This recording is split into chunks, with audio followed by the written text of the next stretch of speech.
बस उसको उठा दीजिए। देखो ये हमारा CRO है, सॉरी सर। ठीक। ये हो गया हमारा फंक्शन जनरेटर।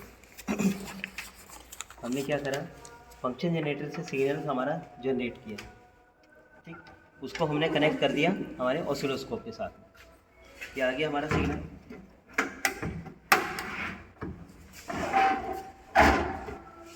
सबसे पहले फंक्शन जनरेटर। फंक्शन जनरेटर में हमारे 3 तरह के फंक्शंस रहते हैं, ट्रायंगुलर, साइन, स्क्वायर, ठीक। तीनों वेव्स जनरेट करता है। तीनों वेव्स के लिए उसका एम्पलीट्यूड कंट्रोल ये दिया गया। जितना एम्पलीट्यूड हमें सेलेक्ट करना है वो हम यहाँ से सेलेक्ट कर सकते हैं। अब दूसरे केस में क्या रहता है, ये इसमें इनबिल्ट अटेनुएशन दी जाती है हमें।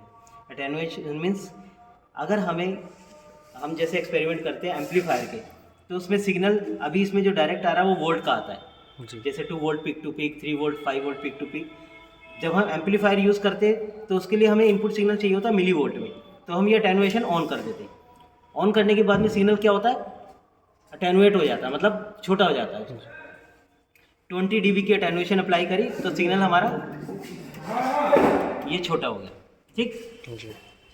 और 20 dB की अप्लाई करेंगे तो सिग्नल और छोटा हो जाएगा। अब ये सिग्नल हो गया हमारा मिली वोल्ट्स में। ये देखिए आ गया मिली वोल्ट्स में, यहाँ पर मिली वोल्ट्स का कॉलम है, 50 मिली वोल्ट सिग्नल आ गया हमारा मिली वोल्ट में। तो अटेनुएशन हम यूज़ करते हैं अगर सिग्नल को हम मिली वोल्ट में यूज़ करते हैं तो। इसको हमने ऑफ कर दिया। उसके बाद ये आ गया हमारा ओरिजिनल सिग्नल। दूसरी चीज़, जब हम ये प्रॉब यूज़ करते हैं, प्रॉब में भी 1x और 10x 2 पॉइंट रहते हैं जी। इसको अगर हमेशा 1x वाली साइड पे रख के आप कीजिए, अगर 10x वाली साइड पे रख के करते हैं तो भी अटेनुएशन हो जाता है सिग्नल। जो वहाँ 20 dB का रहता है वो यहाँ 10 dB हो जाता है, ठीक। यानी कि 10 times, 10x means 10 times signal को अटेनुएट कर दिया। अगर हमारा सिग्नल 2 वोल्ट है तो जैसे हम 10 टाइम करेंगे तो 2 वोल्ट से वो 0.2 वोल्ट का हो जाएगा। 10 टाइम्स अटेनुएट हो गया ना। ये तो होगी अटेनुएशन, ये दोनों प्रॉब्स में रहती है। इस प्रॉब को भी बोलते हैं अटेनुएशन प्रॉब। ये तो हो गया एम्पलीट्यूड के बारे में। दूसरा हम यहाँ आ जाते हैं फ्रीक्वेंसी कंट्रोल के बारे में। फ्रीक्वेंसी इसकी डायरेक्ट ये होगी, इसकी रेंज सिलेक्शन। यहाँ से 10 हर्ट्ज से लेके 10 मेगा हर्ट्ज तक इसकी रेंज हम कुछ भी सिलेक्ट कर सकते हैं, जितना हमें रिक्वायर्ड है, ठीक। और ये हो गया इसका वेरिएशन कंट्रोल, ये वेरिएबल कंट्रोल है। जितनी फ्रीक्वेंसी हमें कंट्रोल करनी है वो हम यहाँ से कर सकते हैं, जितनी हमें रिक्वायर्ड है। रेंज उसकी यहाँ पर डिस्प्ले होगी डायरेक्ट। ये तो हो गया फ्रीक्वेंसी के लिए, और ये हो गया एम्पलीट्यूड के लिए। ये हो गया हमारा फंक्शन, साइन, स्क्वायर और ट्रायंगुलर तीनों, ठीक। अब TTL और ड्यूटी साइकिल में ज़्यादा कुछ हमें ज़रूरत ज़्यादा पड़ती नहीं है। इस ड्यूटी साइकिल क्या रहता है, जैसे वेव्स आती है ना हमारी, ये साइन वेव होगी। ड्यूटी साइकिल क्या रहता है, इसका इंक्लाइंड और डिक्लाइंड एंगल, वो कितनी टेढ़ी जा रही है, कितनी इस साइड से टेढ़ी है, वो होता है ड्यूटी साइकिल। और ऊपर से क्लिप कितनी हो रही है, तो वो हम ज़्यादातर यूज़ करते नहीं है। मेन हमारा सिग्नल आउटपुट हमें यहाँ मिलता है। इनबिल्ट इसमें फ्रिक्वेंसी काउंटर भी होता है, यानी कि अगर जैसे सपोज मान लो हमने कोई सर्किट डिज़ाइन किया, उसमें से कितनी फ्रिक्वेंसी निकलनी है हमें वो काउंट करनी है, तो हमें वो सिग्नल हम इसका यहाँ पर अप्लाई कर देंगे, तो ये क्या करेगा, उस फ्रिक्वेंसी को हमें यहाँ पर डिस्प्ले कर देगा, काउंट करके बता देगा कि ये कितनी फ्रिक्वेंसी आ रही है यहाँ पर। इसमें ये स्विच है हमारा इंटरनल, अभी हमने इंटरनल पे किया है। इंटरनल मीन्स इंटरनली जो ये फ्रिक्वेंसी जनरेट कर रहा है वो यहाँ दिखा रहा है। अगर इसको एक्सटर्नल पे कर देंगे तो बाहर से अगर हम इस पर कोई फ्रिक्वेंसी देंगे तो ये वो दिखाएगा, तो ये फ्रिक्वेंसी काउंटर काम करेगा, ठीक। ये हो गया फंक्शन जनरेटर। अब आते हैं हम CRO पे। CRO हमारा ऑसिलोस्कोप, ये हमारा आउटपुट डिवाइस है। जैसे ये हमारा जनरेटर है, आउटपुट जनरेट करता है। अब ये जो आउटपुट जनरेट करता है उसको हम देख सकते हैं CRO पे। ये डिस्प्ले डिवाइस है हमारा। सिग्नल है हमारा, सिग्नल जिस भी फॉर्म में होगा वो यहाँ पर डिस्प्ले होगा। ये सिग्नल आ गया। अब इसमें हमारे पास सबसे पहले 2 पोर्शन रहते हैं, एक हॉरिजॉन्टल पोर्शन, एक वर्टिकल पोर्शन। वर्टिकल पोर्शन में भी 2 पोर्शन रहते हैं, चैनल 1 और चैनल 2। चैनल 1 और चैनल 2 के जो भी पोर्शन रहते हैं, जो भी फंक्शन रहते हैं, वो सिर्फ कॉमन रहते हैं सब। जैसे कि यहाँ एरो से ही पता चल जाता है पोजीशन अप डाउन, ये ऊपर नीचे करने के लिए, ठीक। उसके बाद AC और DC पॉइंट रहता है। मैक्सिमम जितनी भी आउटपुट्स रहती है वो सब हम AC पर रख के ही चेक करते हैं। AC मीन्स जो भी सिग्नल रहेगा हमारा अल्टरनेटिंग वे में काम करेगा, बायसिंग इसकी अल्टरनेटिंग रहेगी।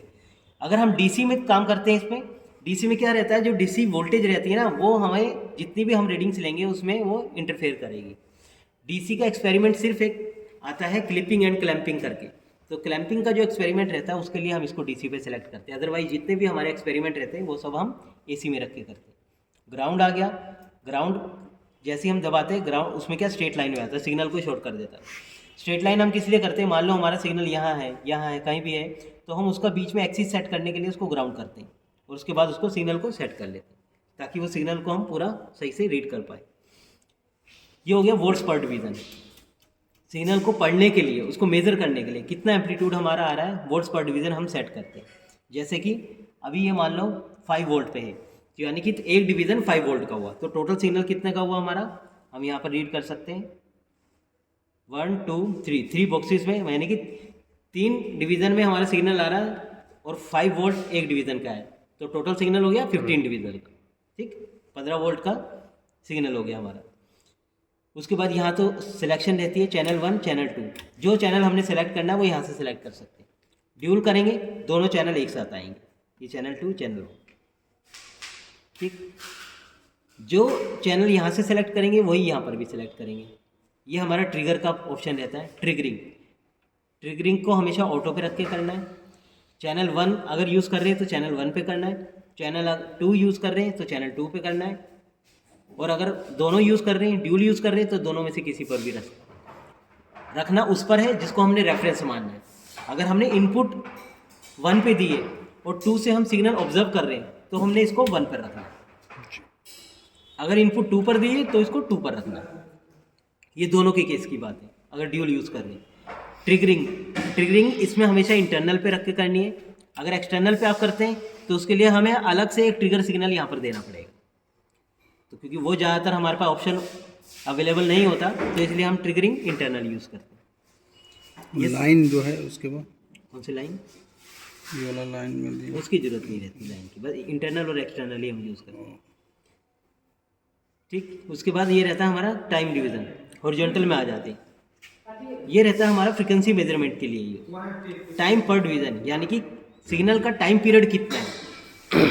जैसे हमने वोल्ट पर डिवीज़न किया था, ये टाइम पर डिवीज़न है। उसके डिवीज़न काउंट करके जितने पर होगा उससे मल्टीप्लाई करेंगे, वो हमारा टोटल टाइम पीरियड आ जाएगा। ये टाइम, और टाइम पर 1/t करेंगे तो वो हमारी फ्रीक्वेंसी आ जाएगी। इस तरह से फ्रीक्वेंसी को कैलकुलेट किया जाता है। ठीक, ये इसकी पोजीशन है लेफ्ट राइट, सिग्नल को सेट करने के लिए, एडजस्ट करने के लिए। ठीक है, और लेवल में क्या रहता है, जैसे सिग्नल कई बार हमें डिस्प्ले नहीं होता, तो इस लेवल को हम यहाँ से बीच में करके सिग्नल सही आ जाता है। ठीक, X1 X10 ये वही चीज़ है जो मैं यहाँ बता रहा था, अटेनुएशन। ठीक, X10 पे करेंगे सिग्नल जो है वो अटेनुएट हो जाता है। और नीचे रहता है हमारा XY मोड। XY मोड में क्या रहता है, इस पोर्शन का काम खत्म हो जाता है, एक X ये बन जाता है, Y ये बन जाता है, बस 2 चैनल काम करता है दोनों को एक साथ।